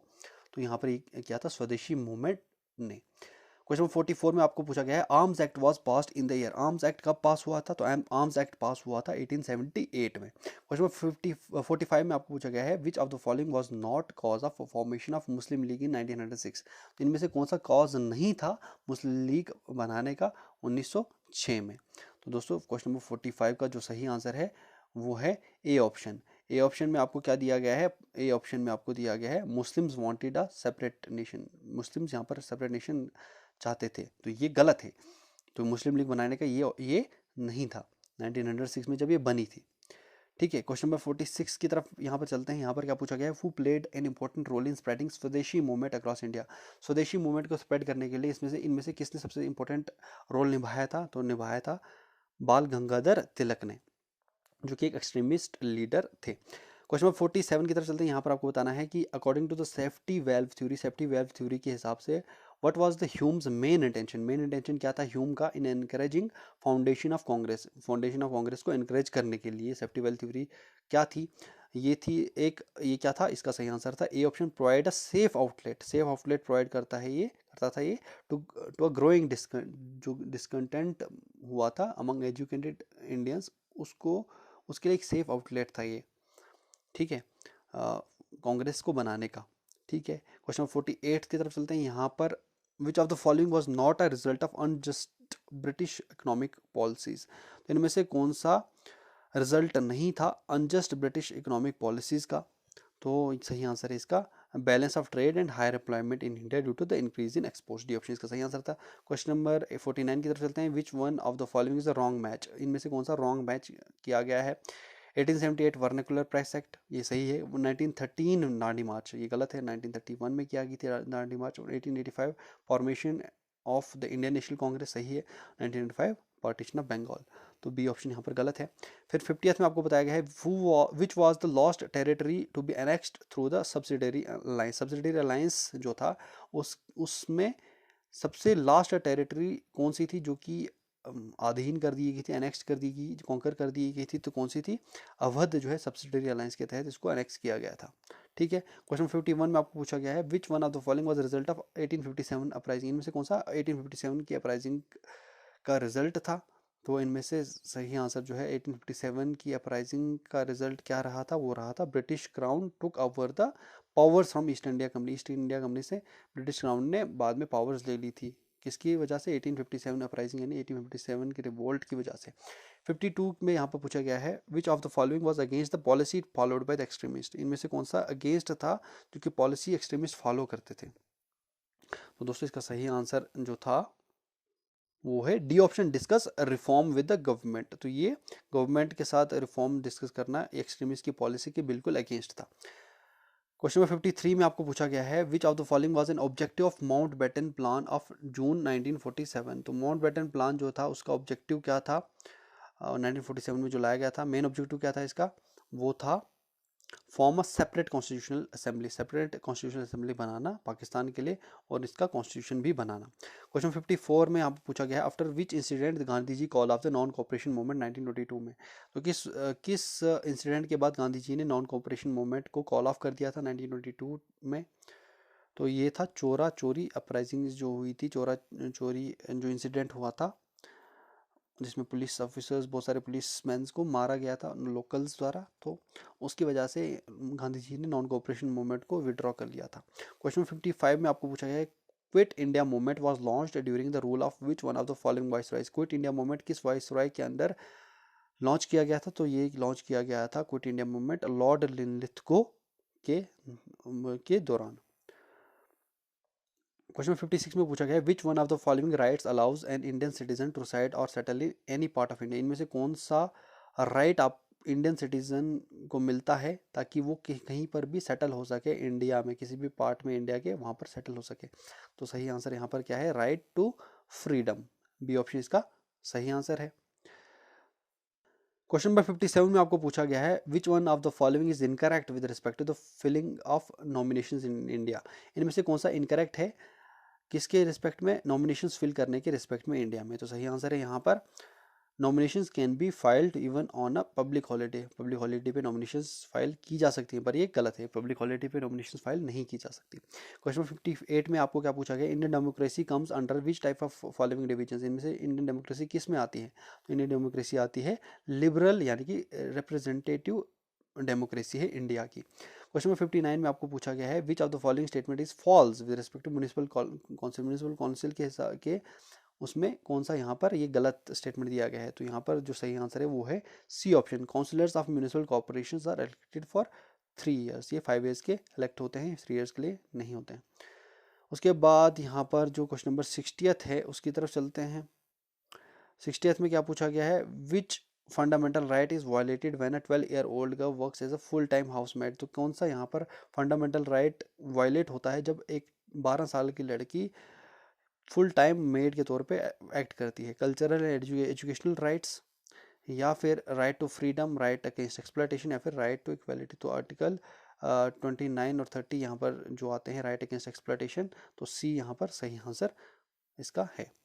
क्वेश्चन नंबर 61 में आता है, यहाँ पर पूछा क्या गया है, यहाँ पर आपको पूछा गया है which one of the following directive principles of state policy reflects the Gandhian policy. इनमें से कौन से directive principle state policy Gandhian policy को रिफ्लेक्ट करते हैं। तो इसका सही आंसर है promotion of cottage industries, cottage industry की प्रमोशन इन रूरल एरियाज, ये गांधीयन प्रिंसिपल्स को शो करते हैं। क्वेश्चन नंबर 62 में पूछा गया था what is true with reference to public opinion in Indian democracy. Public opinion के रेफरेंस में इंडियन डेमोक्रेसी के लिए इसमें से कौन सा सही है। तो सही यहाँ पर है keep the government alert towards the rights and liberties of the people. Government को अलर्ट रखना राइट्स और लिबर्टीज के लिए लोगों की। क्वेश्चन नंबर 63 में पूछा गया है which one of the following is not in the list of languages recognized by Indian constitution. में से कौन सी लैंग्वेज रिकॉग्नाइज की नहीं की गई है इंडियन कॉन्स्टिट्यूशन द्वारा। सही आंसर है इंग्लिश। क्वेश्चन नंबर 64 यहाँ पर बताया गया है which of the following is a disadvantage of universal adult franchise. Universal adult franchise जो है उसका डिसएडवांटेज क्या है। तो इसका डिसएडवांटेज एक ही हो सकता है कि illiterate voters will be misled easily. तो इलिटरेट वोटर्स जो है उनको मिसलीड किया जा सकता है। यूनिवर्सल एडल्ट फ्रेंचाइज का यही एक यहाँ पर उसको हम कह सकते हैं डिसएडवांटेज है। क्वेश्चन नंबर 65 में पूछा गया है who accords recognition to election symbols in India. इनमें से कौन सा अकॉर्ड करता है रिकॉग्निशन को टू इलेक्शन सिंबल्स को इंडिया में। तो कौन करता है, इलेक्शन कमीशन जो है सिंबल्स अकॉर्ड करता है इंडिया में। क्वेश्चन नंबर 66 में पूछा गया which of the these is a reason for India to be the permanent member of security council. इनमें से कौन सा रीजन है सही है माना जाएगा जो कि ये बताता है कि इंडिया को सिक्योरिटी काउंसिल का परमानेंट मेंबर होना चाहिए। The power helps India to be influential in its foreign affairs. तो रीज़न यहाँ पर यह है कि क्यों सिक्योरिटी काउंसिल का मेंबर होना चाहिए, परमानेंट मेंबर होना चाहिए इंडिया को, क्योंकि ये पावर हेल्प करेगी इंडिया को ज़्यादा इन्फ्लुएंशन होने के लिए, ज़्यादा इन्फ्लुएंस कर सकता है इंडिया इसके बाद फॉरेन अफेयर्स में। क्वेश्चन नंबर 67 में पूछा गया है the electoral college that elects the president consist of which of the following. Electoral college जो इलेक्टोरल कॉलेज रहता है जो प्रेसिडेंट को इलेक्ट करती है उसमें कौन कौन आते हैं। तो इनमें कौन कौन आता है, इनमें आता है इलेक्टेड मेंबर्स आते हैं 2 हाउसेज के पार्लियामेंट के और legislative assemblies of the states only. ठीक है, सी ऑप्शन इसका सही आंसर है। क्वेश्चन नंबर 68 की तरफ चलते हैं। यहाँ पर क्या पूछा गया है which system is followed for Rajya Sabha elections. Rajya Sabha elections के लिए कौन सा सिस्टम फॉलो किया जाता है। तो इसमें single transferable vote system follow किया जाता है इलेक्शंस के लिए राज्यसभा में। अब यहाँ पर क्वेश्चन नंबर 69 में पूछा गया है इनमें से कौन सा इनकरेक्ट है with reference to election campaign India. Election campaign in India के तहत इसमें से कौन सा इनकरेक्ट है। तो यहाँ पर इनमें से कौन सा इनकरेक्ट है, इनमें से इनकरेक्ट है government provide resources for election campaign. Government election campaign के लिए रिसोर्सेज प्रोवाइड करती है, बिल्कुल गलत। गवर्नमेंट कोई भी रिसोर्सेज प्रोवाइड नहीं करती है। The fundamental duties of India was inspired by which of the following constitution. तो फंडामेंटल ड्यूटीज कहाँ से इंस्पायर, कहाँ से ली गई हैं। तो ये ली गई हैं यूएसएसआर से। ठीक है, एस्टवाइल यूएसएसआर से ली गई हैं। क्वेश्चन नंबर 71 में आपको बताना है कि कौन सा रॉन्गली पेयर है। तो रॉन्गली पेयर कौन सा है, यहाँ पर पहला ही मानस टाइगर रिजर्व अरुणाचल प्रदेश, ये है असम में एक्चुअल में। तो ये यहाँ पर गलत है। कॉर्बेट नेशनल पार्क उत्तराखंड में है, Sundarban national park West Bengal है और सरिस्का वाइल्ड लाइफ सेंचुरी ये राजस्थान में है। क्वेश्चन नंबर 72 की तरफ चलते हैं। यहाँ पर पूछा गया है रेन वाटर हार्वेस्टिंग से आपका क्या मतलब है। तो रेन वाटर हार्वेस्टिंग क्या होती है, ये होती है कलेक्टिंग और storing water during rains for future use, future use के लिए कलेक्ट करना और स्टोर करना वाटर को फ्यूचर यूज़ के लिए रेन के दौरान। क्वेश्चन नंबर 73 में आपको पूछा गया है which two places are connected by east west corridor of national highways authority of India. तो ईस्ट वेस्ट कॉरिडोर में कौन से दो प्लेसेस को कनेक्ट किया गया है NHAI द्वारा। तो सही आंसर है पोरबंदर टू सिलचर, यह है ईस्ट वेस्ट कॉरिडोर। ठीक है, ए ऑप्शन का सही आंसर है। क्वेश्चन नंबर 74 में आपको पूछा गया है what is the timber of deodar used in the making of boats and bridges. तो यहाँ पर टिम्बर कौन सा है देवदार का जो कि यूज किया जाता है बोट्स और ब्रिजेस को बनाने के लिए। सही आंसर है इसका it is impervious to water. तो कौन सा टिम्बर, क्यों टिम्बर इस्तेमाल किया जाता है देवदार में, देवदार का बोट्स और ब्रिजेस बनाने के लिए देवदार का टिम्बर क्यों इस्तेमाल होता है, क्योंकि इसमें से पानी आसानी से पास नहीं होता है। क्वेश्चन नंबर 75 यहाँ पर पूछा गया है which one of the following is located in Leh. Leh में कौन सा यहाँ पर कौन सी सेंचुरी लोकेटेड है। तो यहाँ पर लेह में है चैंगथोंग वाइल्ड लाइफ सेंचुरी। 76 में आपको पूछा गया है फुल फॉर्म बतानी है IUCN की। तो फुल फॉर्म क्या है IUCN की, फुल फॉर्म जो है IUCN की वो है international union for conservation of nature. B option इसका सही आंसर है। क्वेश्चन नंबर 77 में पूछा गया national aquatic animal of India is found in. National aquatic animal जो है इंडिया का कहाँ पर पाया जाता है, ये पाया जाता है रिवर गेंजिस में जो कि है डॉल्फिन। क्वेश्चन नंबर 78 में आपको पूछा गया है which of the following are Jovian planets. Jovian planets कौन से हैं, जो बड़े बड़े प्लैनेट्स रहते हैं उनमें वो कौन से प्लैनेट्स हैं, वो रहते हैं जुपिटर, सैटर्न, यूरेनस और नेपच्यून। सी ऑप्शन इसका सही आंसर है। क्वेश्चन नंबर 79 में पूछा गया Jammu and Kashmir government has impose water usages charges on all major and medium hydro electric projects in the state to. Jammu and Kashmir government ने इम्पोज किया है वाटर यूजेज चार्जेस को सभी मेजर और मीडियम हाइड्रो इलेक्ट्रिक प्रोजेक्ट्स के ऊपर स्टेट में, किस लिए, ताकि वो क्या कर सके, फर्स्ट स्टेप ले सके towards it's economic self reliance. D option इसका सही आंसर है। क्वेश्चन नंबर 80 में आपको पूछा गया what is the main source of water in J&K state. J&K state में कौन सा है मेन सोर्स वाटर का, स्प्रिंग्स हैं, रिवर्स हैं, ग्लेशियर्स हैं या फिर लेक्स हैं। तो J&K में सबसे मेन सोर्स जो है वाटर का वो है springs. Question number 81 which one of the following ports was constructed to reduce the congestion at Kolkata airport. Kolkata airport को कंजेशन रिड्यूस करने के लिए इनमें से कौन सा पोर्ट यहाँ पर बिल्ड किया गया है। तो सही आंसर है यहाँ पर हल्दिया पोर्ट यहाँ पर बिल्ड किया गया है, बी ऑप्शन। क्वेश्चन नंबर 82 में पूछा गया what happens when the rain of run off on the ground is collected and allowed to be observe. इनमें से कौन सा होता है जब रन ऑफ ग्राउंड में कलेक्ट किया जाता है और एब्जॉर्ब कर दिया जाता है उस रन ऑफ को। तो सही आंसर क्या है कि ग्राउंड वाटर ज़्यादा हो जाता है। क्यों, क्योंकि रन ऑफ वाटर जो है जब एब्जॉर्ब होगा और कलेक्ट होगा अब्जॉर्ब होगा ग्राउंड में, तो यहाँ पर ग्राउंड वाटर जो है रिचार्ज हो जाएगा, ज़्यादा वाटर आ जाएगा यहाँ पर। क्वेश्चन नंबर 83 में आपको पूछा गया है कि what is the deepest land locked and protected port along the east coast of India. तो इनमें से डीपेस्ट और सबसे लैंड लॉक्ड जो प्रोटेक्टेड पोर्ट है ईस्ट कोस्ट में इंडिया की, वो कौन सा, ईस्ट कोस्ट में कौन सा है, वो है विशाखापट्टनम। ठीक है, डी ऑप्शन इसका सही आंसर। क्वेश्चन नंबर 84 में पूछा गया south pole experience continuous light during the. South pole experience करता है कंटिन्यूअस लाइट कब। तो कंटिन्यूअस लाइट साउथ पोल कब एक्सपीरियंस करता है, जब विंटर सोलिस्टिस होता है। ठीक है, बी ऑप्शन इसका सही आंसर है। अब हम चलते हैं क्वेश्चन नंबर 85 की तरफ। यहाँ पर पूछा गया which state in India has made building rain water harvesting structures in every house compulsory. इनमें से कौन सी स्टेट जो है इंडिया की उसने कंपलसरी बनाया है building rain water harvesting structures को हर एक घर में। तो सही आंसर है इसका किस स्टेट में है, ये तमिलनाडु में compulsory rain water harvesting structures को बनाना।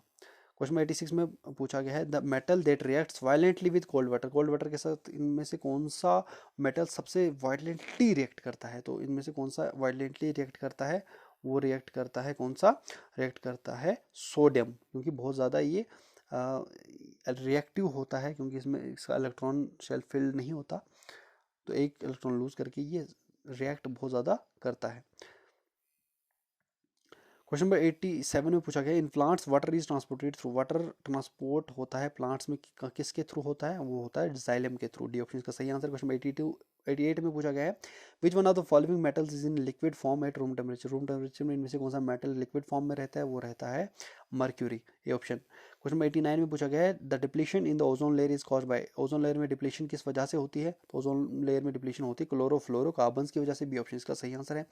उसके बाद क्वेश्चन नंबर 90th में पूछा गया, the animal which reproduce by exogenous budding, exogenous budding से कौन सा एनिमल रिप्रोड्यूस करता है, तो ये रिप्रोड्यूस करता है हाइड्रा। क्वेश्चन नंबर 91 में पूछा गया, which are the following is not a major green house gas, इनमें से कौन सी ग्रीन हाउस गैस नहीं है, सही आंसर है ऑक्सीजन, इसमें से ग्रीन हाउस गैस नहीं है, बाकी मीथेन, कार्बन डाइऑक्साइड और water vapour greenhouse gases हैं। क्वेश्चन नंबर 92 में पूछा गया, the species of plants and animals which are found only in particular region are known as, इनमें से कौन सी स्पीशीज हैं प्लांट्स और एनिमल्स की जो कि एक पर्टिकुलर रीजन में ही पाई जाती हैं, उन स्पीशीज को क्या कहा जाता है, इनको कहा जाता है एंडेमिक स्पीशीज कहा जाता है। ये ऑप्शन का सही आंसर है। 93, which is the most reactive metal among the following, सबसे ज़्यादा रिएक्टिव मेटल कौन सा रहता है इनमें से, तो सबसे ज़्यादा रिएक्टिव मेटल रहता है पोटेशियम, बी ऑप्शन, इनमें से कॉपर, पोटेशियम, जिंक और सिल्वर में से पोटेशियम सबसे ज़्यादा रिएक्टिव है। क्वेश्चन नंबर 94 में पूछा गया है, main difference between a food chain and a food web is that food chains क्या, तो मेन डिफरेंस क्या रहता है फूड चेन और फूड वेब में, that food chains involve only plants while food webs involve animals, या फिर B option में पूछा गया है, दिया गया है, इन्वॉल्व ओनली प्लांट्स और while food webs involve animals, food chains involve plants and animals but food webs involve only animals, food chains are linear but food webs are complex, सही answer यहाँ पर डी ऑप्शन यहाँ पर सही है, क्योंकि food chains जो होती हैं वो लीनियर रहती हैं और फूड वेब्स कम्प्लेक्स रहता है, तो इस वजह से डी ऑप्शन इसका सही आंसर है। फिर रहता है question number 95, kidneys in human beings are a part of, kidneys जो रहती है ह्यूमन बींग्स में वो किसका पार्ट रहती है, तो किडनीज आपको पता है एक्सक्रीशन सिस्टम का पार्ट रहती है, ये ऑप्शन का सही आंसर है। 96 में पूछा गया है, intact chloroplast from green leaves can be isolated by, intact chloroplast जो ग्रीन लीव से आइसोलेट किया जाता है वो कहाँ से कैसे आइसोलेट किया जा सकता है, तो ये आइसोलेट किया जा सकता है सक्रोज सोल्यूशन से।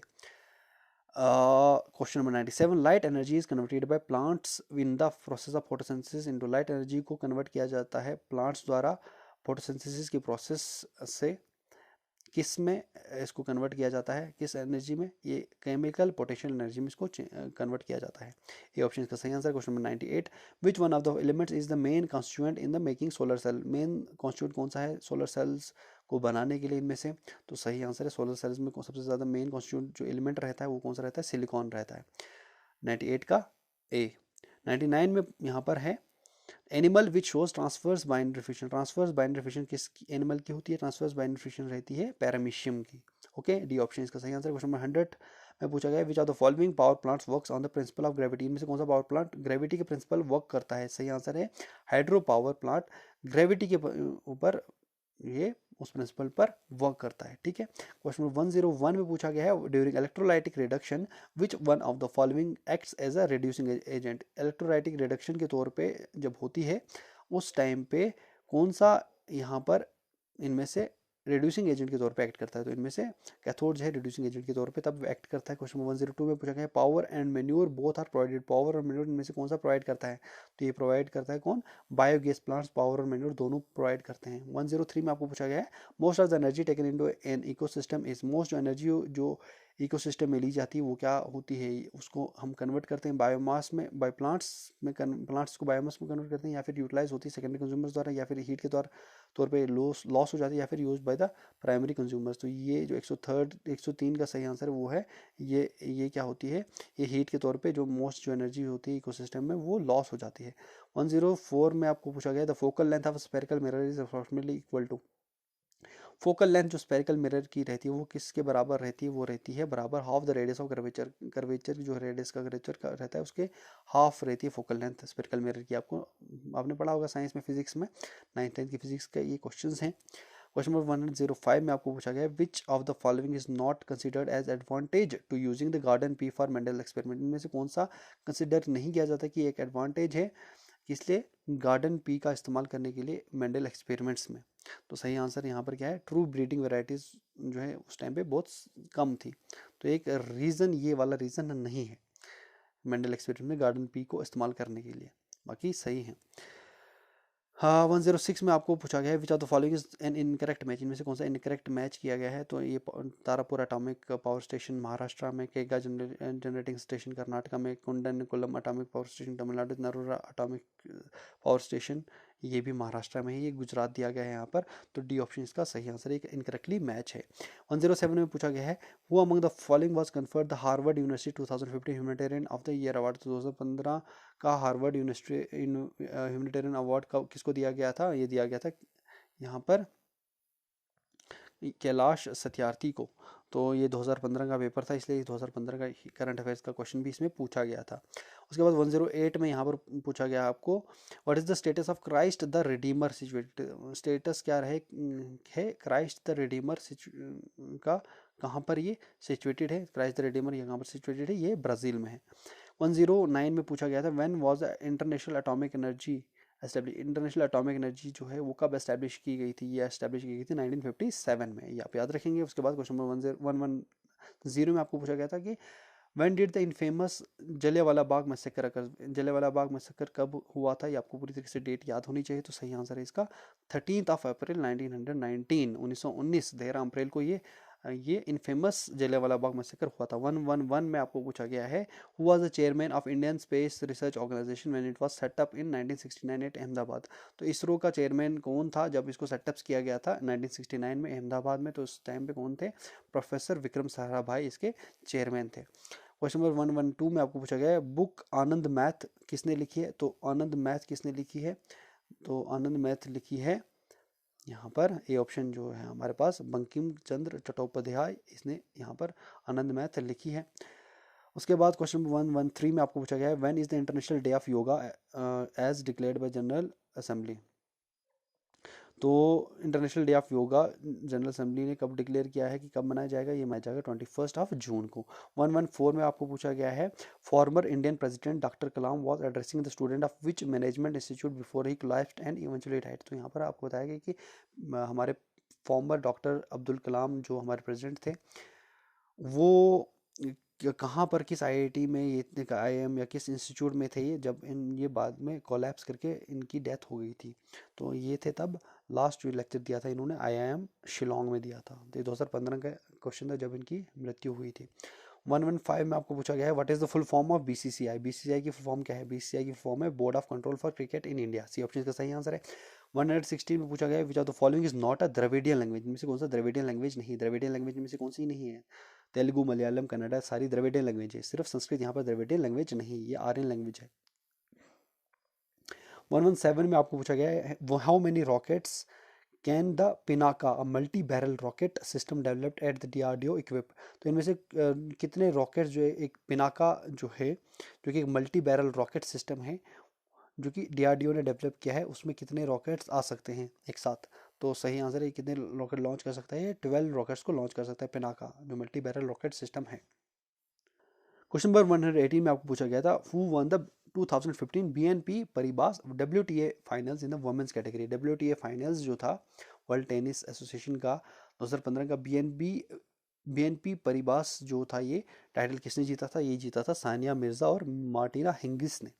119 में पूछा गया था आपको, currency of which of the following countries is not called rupee, इनमें से किस कंट्री की करेंसी को रुपी नहीं कहा जाता। तो सही आंसर यहाँ पर क्या, इंडोनेशिया की करेंसी को रुपी नहीं कहा जाता, बाकी नेपाल श्रीलंका पाकिस्तान इन सब रुपीज़ में इनकी करेंसीज है। 120 में पूछा गया है, which of the following countries joined by UNO in 2006 and become the 192nd member of the UN। इनमें से कौन सी कंट्री 192nd मेंबर बनी है यूएनओ की, जो कि 2006 में ज्वाइन की थी यूएनओ को। सही आंसर है मोंटेनेगारो, बी ऑप्शन इसका सही आंसर है।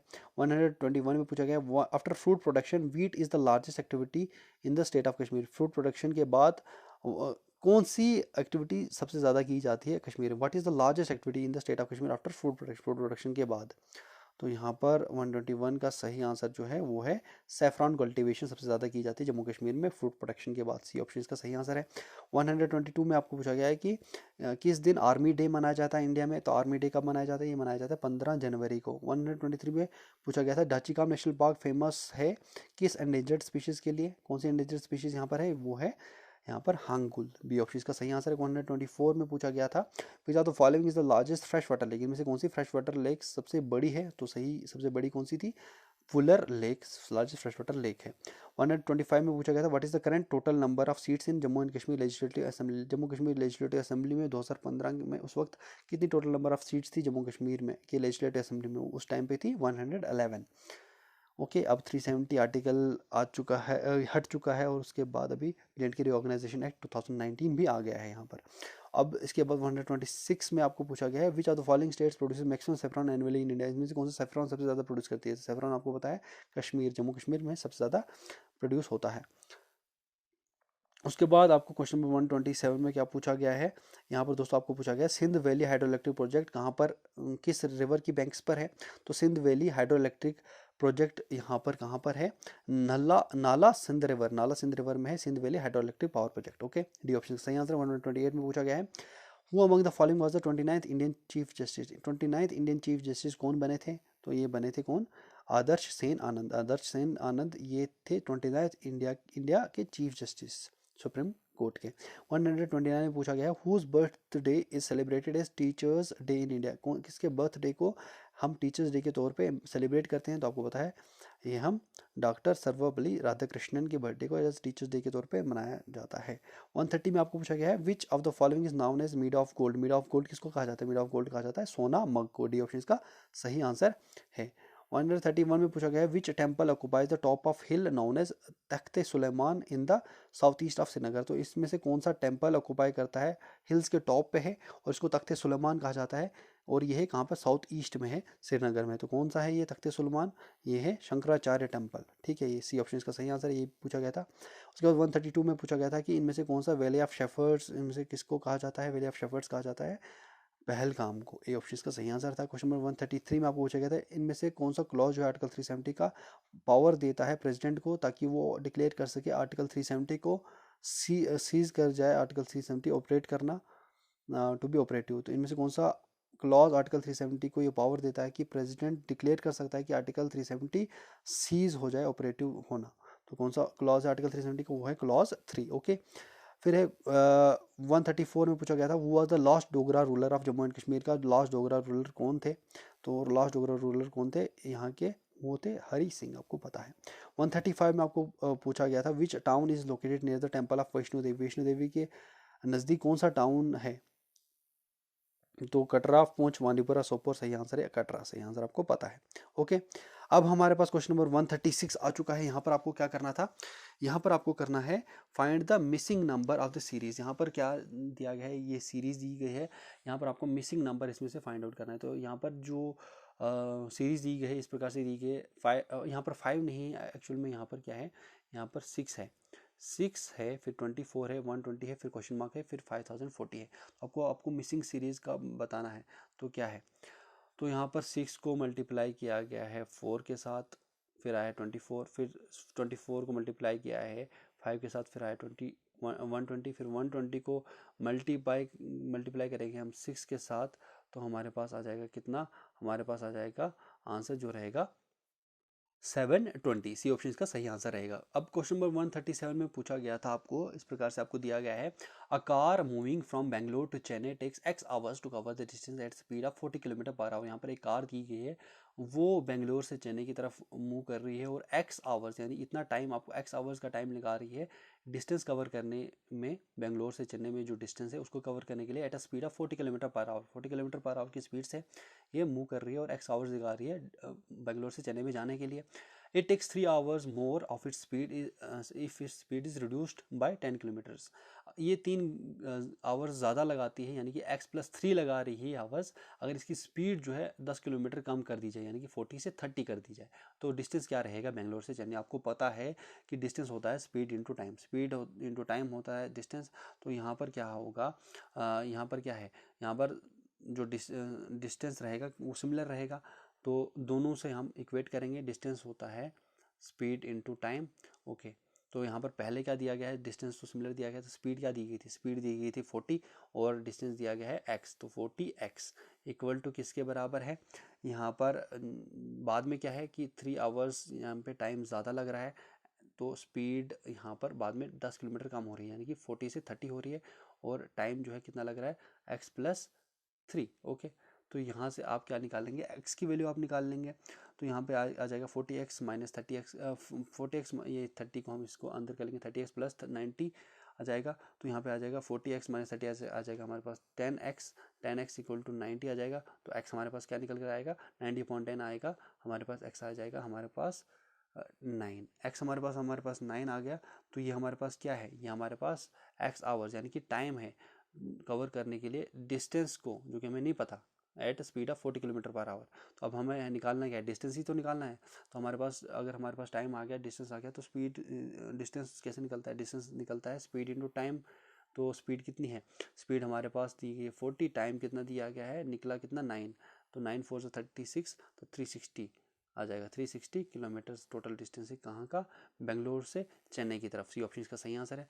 अब यहाँ पर जो क्वेश्चन नंबर 138 है, इसमें क्या दिया गया है, इसमें आपको दिया गया है सेरेना एंड वीनस, सेरेना और वीनस दी गए हैं। They started from the same point, इन्होंने सेम पॉइंट से स्टार्ट किया है, सेरेना और वीनस ने। And they walked, Serena walked for some distance in the south direction, took a left turn and walked for 2 kilometers, whereas Venus walked in the north direction, then took right turn and walked for 2 kilometers. which direction is Serena with respect to Venus? देखिए, Serena को हम S से represent करते हैं और Venus को हम V से रिप्रेजेंट करते हैं, ठीक है।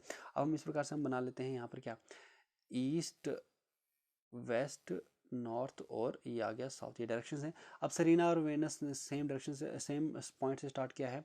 अब यहाँ पर क्या है, यहाँ पर ये पॉइंट है, यहाँ इस पॉइंट से स्टार्ट किया है। अब Serena walk for some distance in the south direction, south direction में इन्होंने वॉक किया, सेरेना ने साउथ डायरेक्शन में इस तरीके से वॉक किया सेरेना ने। उसके बाद ये लेफ्ट टू का left turn and walk 2 kilometre, तो लेफ्ट की तरफ जाएगी तो 2 किलोमीटर इसने फिर से डिस्टेंस ट्रेवल किया। तो यहाँ पर अभी सेरेना है यहाँ पर। उसके बाद हमारे पास जो वीनस है, इन्होंने भी वॉक किया है नॉर्थ की तरफ, नॉर्थ की तरफ वॉक किया। उसके बाद इन्होंने राइट टर्न लिया और 2 किलोमीटर चले हैं। तो यहाँ पर अभी ये है वीनस, ये वीनस यहाँ पर है नॉर्थ में और सेरेना है साउथ में। अब यहाँ पर आपको बताना है कि किस डायरेक्शन में सेरेना है with respect to Venus, Serena किस डायरेक्शन में with respect to Venus, with respect to Venus किस डायरेक्शन में, ये इस डायरेक्शन में है। तो ये वाली डायरेक्शन कौन सी है, ये है साउथ डायरेक्शन। तो सही आंसर क्या बन जाएगा यहाँ का, सही आंसर बन जाएगा यहाँ पर साउथ, यानी कि सी ऑप्शन इसका सही आंसर हो जाएगा।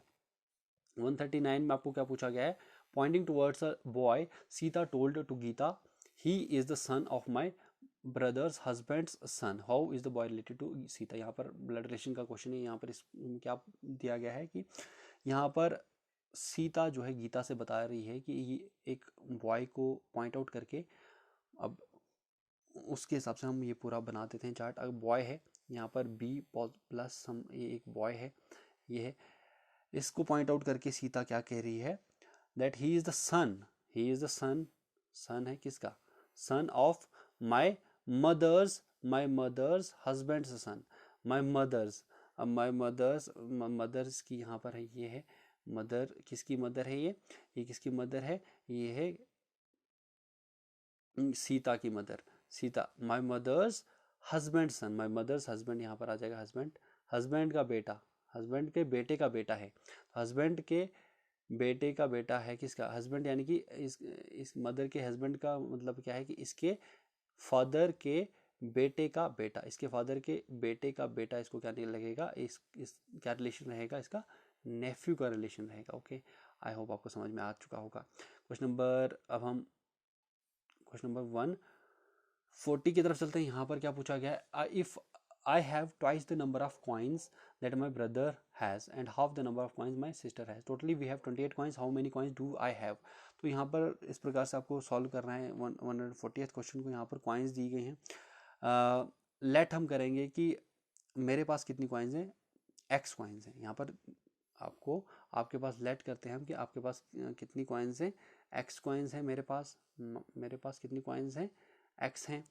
अब यहाँ पर बताया गया है कि मेरे ब्रदर के पास कॉइन्स क्या हैं, मेरे पास डबल कॉइन्स हैं मेरे ब्रदर से। तो ब्रदर के पास कितनी कॉइन्स होंगी, x/2 कॉइन्स होंगी। और सिस्टर के पास मेरे से डबल कॉइन्स हैं, तो सिस्टर के पास कितनी होंगी, 2x। ओके, और टोटल कॉइन्स दिए गए हैं 28। तो क्या करेंगे हम, x plus x/2 plus 2x, ये आ जाएगा हमारे पास 28। तो यहाँ से हम x की वैल्यू निकालेंगे, x और x 2x हो जाएगा 3x प्लस x/2, तो 3x इंटू 2 आ जाएगा 6x प्लस x आ जाएगा 7x/2, 7x/2 क्या आ जाएगा 7x/2 हमारे पास कितना है 28। तो 28 आ जाएगा हमारे पास। तो 7 1 7, 7 4 28, 4 2 8, यानी कि x हमारे पास कितना आ जाएगा, x हमारे पास क्या आ जाएगा 8। तो x क्या है, x हमारे पास है कॉइन्स हैं जो कि मेरे पास हैं, कॉइन्स हैं जो कि मेरे पास हैं। तो दोस्तों यही आपको निकालना था, एक्स कॉइन्स निकालनी थी। तो एक्स कितना आ गया हमारे पास, 8 आ गया। तो ए ऑप्शन का सही आंसर है। 101 में आपको 141 में आपको क्या बताया गया है, 3 times the sum of the digits of the number is 8 less than the number, if the sum of the digits of the number is 5 then what is the number. तो यहाँ पर 3 टाइम्स बताया गया है कि sum of the digits of a number is 8 less than the number. अब एक number दिया गया है, एक नंबर आपको बताना है कि वो नंबर क्या है। हम लेट करते हैं उस नंबर को कि वो नंबर है क्या, लेट करते हैं वो नंबर वो है x। अब यहाँ पर बताया गया है कि 3 times of the sum of the digit of the number, sum of digits जो हैं उस नंबर के, उनकी जो डिजिट्स हैं उनका 3 टाइम्स जो है सम ऑफ डिजिट्स का, सम ऑफ डिजिट्स यहाँ पे 5 है, तो 3 times of sum of digits यानी कि 3 इंटू 5 वो किसके बराबर है, वो है 8 less than the number. 8 less then number, number क्या है x हमने किया है, तो 8 less then number x minus 8 हो जाएगा। ठीक है, तो यहाँ से आप x की वैल्यू निकालेंगे, 5 3 15, 15 प्लस 8 आ जाएगा कितना, x की वैल्यू आ जाएगा क्या आ जाएगी 23। तो बी ऑप्शन यहाँ पर हमारा सही आंसर हो जाएगा। क्या नंबर रहेगा, 23 रहेगा, जिनके जो जो 2 डिजिट है उनको ऐड करके हमारे पास क्या आएगा, 3 times of the sum of the digits equal to number जो कि 8 लेस होगा। ओके 142 में क्या है, यहाँ पर नेक्स्ट नंबर आपको बताना था। सीरीज में आपको 6 9 18 और 45 दिया गया था।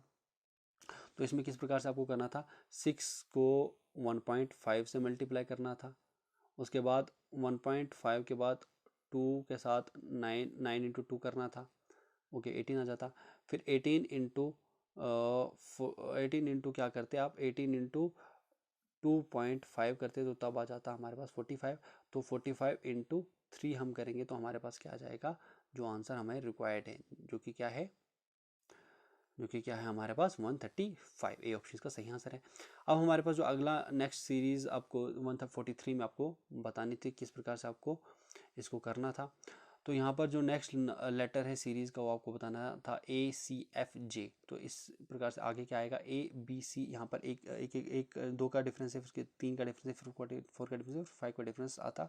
तो यहाँ पर आ जाता ओ ऑप्शन, ओ यहाँ पर सही आंसर आ जाता। तो बी ऑप्शन इसका सही आंसर हो जाता। 144 में यहाँ पर Andrew covers half the distance at speed of 60 kilometre per hour and remaining half distance at 40 kilometre per hour, what is average speed. तो एवरेज स्पीड आपको निकालनी थी। तो एवरेज स्पीड निकालने के लिए आपको यहाँ पर total distance upon total time हो जाता है आपके पास एवरेज स्पीड। तो एवरेज स्पीड किस प्रकार से निकलती, हम हमारे पास वी लेट करते हैं, हम टोटल एवरेज स्पीड है और एस जो है टोटल डिस्टेंस और टी टोटल टाइम था। तो हमारे पास टाइम 2 प्रकार से था ना, v equal to s upon T1 हमारे पास था, T1 प्लस T2 था।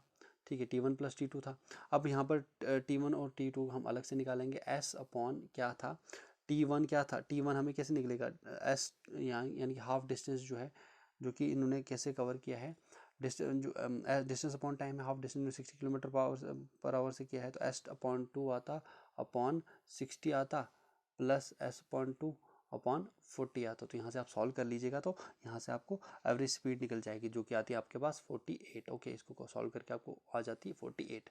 145 में आपको बताना था नेक्स्ट टर्म इस सीरीज़ की आती है AZCXEVGT।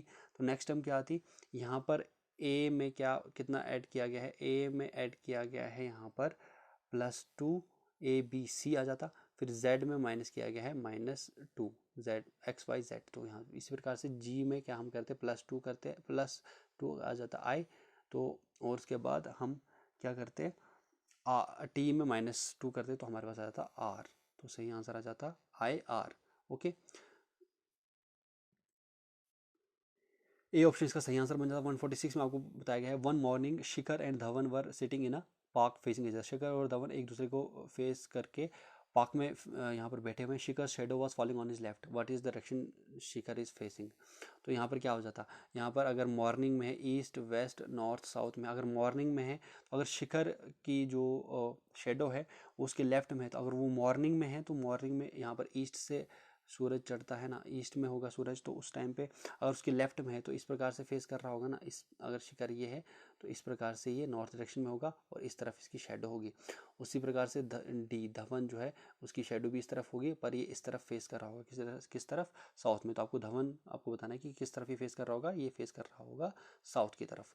ठीक है, यहाँ पर इसका सही आंसर जो रहेगा 146 का वो रहेगा ए ऑप्शन। ओके, 147 में आपको विजन अगर कोडेड है OPJTJW में, देन मिशन इज कोडेड है, तो इसको आपको सिंपल आपको फॉर्मूला लगाना था इसका, तो सिंपल आप इसका सही आंसर जो है बी ऑप्शन हो जाता।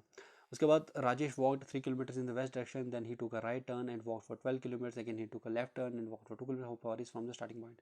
तो इसका भी आप इसको ईस्ट वेस्ट नॉर्थ साउथ का डायरेक्शन बना के आप इसको सॉल्व करना था। सही आंसर इसका था डी ऑप्शन। ठीक है, ज़्यादा मैं डीप में घुसते हुए नहीं जाऊँगा।